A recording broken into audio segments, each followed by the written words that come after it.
బంగ్లాదేశ్లో ఉద్రిక్తతలు కొనసాగుతున్న వేళ బీఎస్ఎఫ్ దళాలు తమ మానవత్వాన్ని చాటుకున్నాయి. పశ్చిమ బెంగాల్లో మృతి చెందిన తన తండ్రిని కడసారి చూసేందుకు బంగ్లాదేశ్లో ఉంటున్న ఓ మహిళకు అవకాశం ఇచ్చినట్లు అధికారులు వెల్లడించారు. పశ్చిమ బెంగాల్కు చెందిన ఉమేహరా బీబీ అనే మహిళకు కొన్నేళ్ల క్రితం బంగ్లాదేశ్కు చెందిన వ్యక్తితో వివాహమైంది.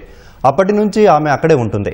తాజాగా ఇరు దేశాల మధ్య ఉద్రిక్తతల నేపథ్యంలో బంగ్లాదేశ్ పౌరులు భారత్లో ప్రవేశించడంపై ఆంక్షలు కొనసాగుతున్నాయి.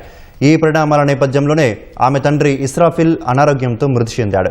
ఈ విషయం తెలుసుకున్న ఉమేహరా బీబీ తన తండ్రిని ఆఖరిసారి చూసేందుకు అవకాశం ఇవ్వాలని పశ్చిమ బెంగాల్లోని గ్రామ అధికారులను కోరింది. ఆ విషయాన్ని వారు సరిహద్దుల్లోని బీఎస్ఎఫ్ అధికారులకు తెలియజేశారు. ఆమె ఆవేదనను అర్థం చేసుకున్న బీఎస్ఎఫ్ అధికారులు సరిహద్దులోని 0 పాయింట్ వద్ద బోర్డర్ గార్డు బంగ్లాదేశ్ అధికారులతో ఫ్లాగ్ మీటింగ్ ఏర్పాటు చేశారు.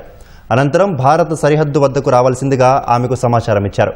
బీఎస్ఎఫ్ అధికారులు వృద్ధుడి మృతదేహాన్ని సరిహద్దు వద్దకు తెప్పించారు. అధికారులు చూపిన చొరవతో ఆమె తన తండ్రిని కడసారి చూసుకొని నివాళులు అర్పించింది.